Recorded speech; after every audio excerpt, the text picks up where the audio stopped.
Hi, I'm Mike Richter, and today we're going to be talking about compound interest and the rule of 72. So, we'll go into what is compound interest, why does it matter, why should you act on the fact that you know about compound interest, and the rule of 72, which is a good way of telling how quick your money can double depending on what kind of rate of return you're getting on your money. So, what is compound interest?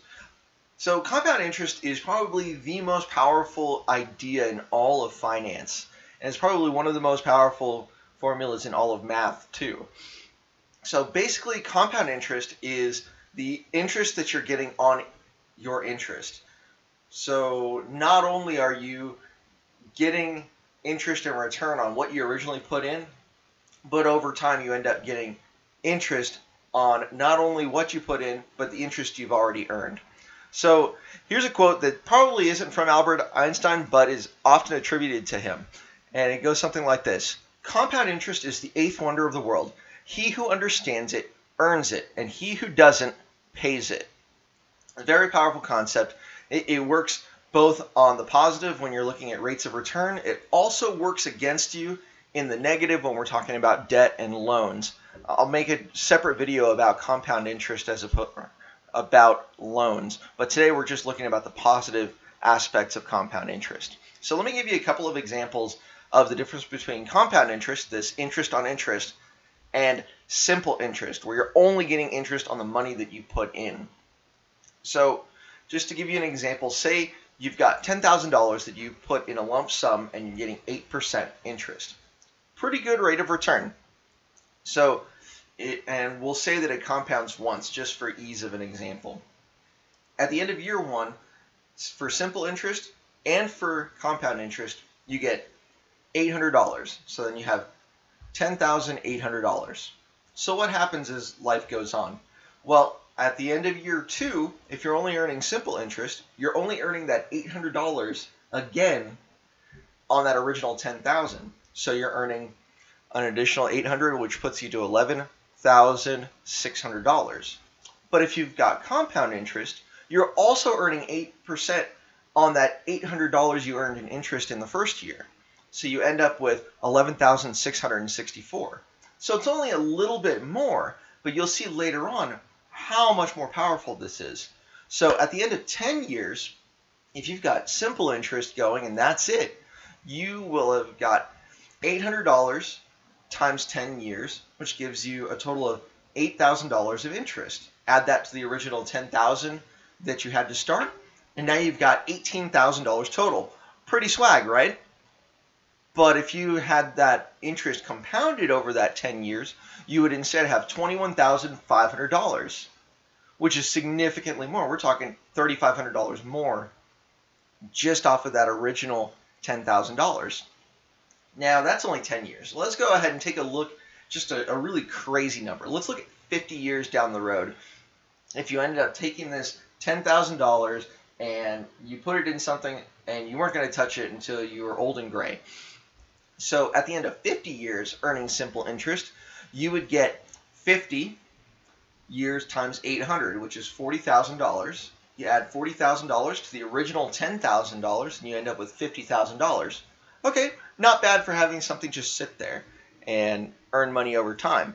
But what does it do after 50 years of compounding interest? Well, you end up with a completely different picture. You end up with $469,000. That's almost 10 times more money by going with compound interest instead of simple interest.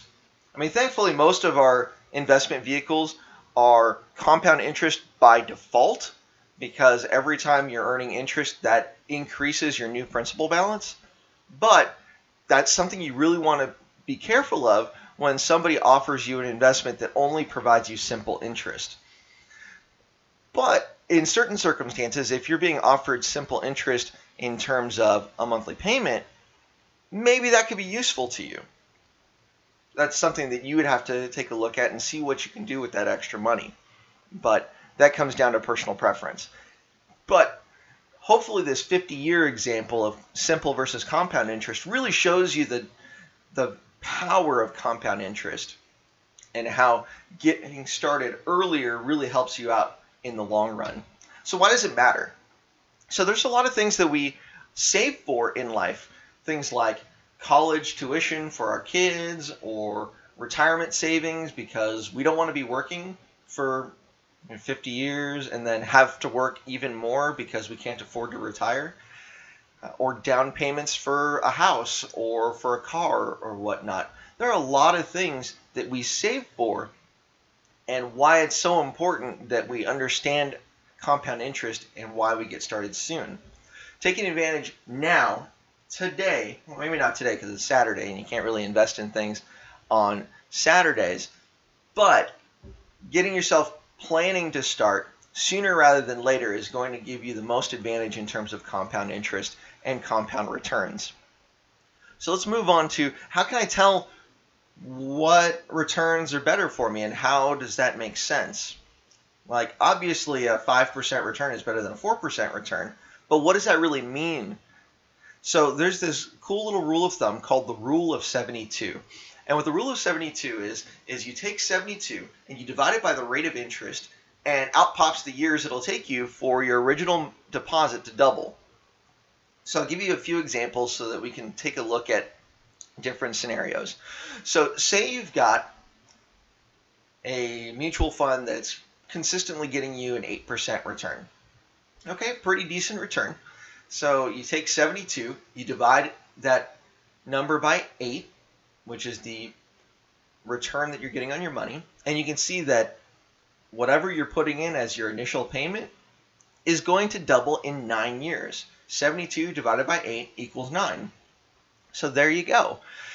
Now, what about savings accounts? So today, while browsing the internet, I found a bank that was talking about how awesome their savings account rate was, and they were offering 0.8% interest on their savings account. So what if I put my money in savings? How quickly is that going to double? Well, if I take 72 and divide it by 0.8, it's going to take 90 years for that amount of money to double. That's why I don't put my money in savings accounts unless it's only emergency funds that I need access to right away. 0.8% is basically nothing in terms of a return.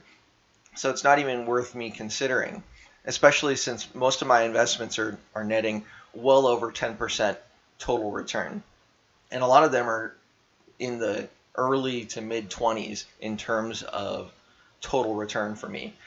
So let's go ahead and get an example on a real estate investment that through all the different sources of return, you're getting a 24% return on investment. Well, if you were using that and it's compounding year after year, how long would it take for that investment to double? Well, at a 24% rate of return, if you take 72 and divide it by 24, you end up with 3 years. That's pretty awesome. But the trick is, in order for you to achieve those higher rates of return, you need to be taking more responsibility and more risk to achieve those returns. Now, the cool thing about real estate and why I choose to invest in real estate is I can control those risks through knowledge, through systems, and through relationships.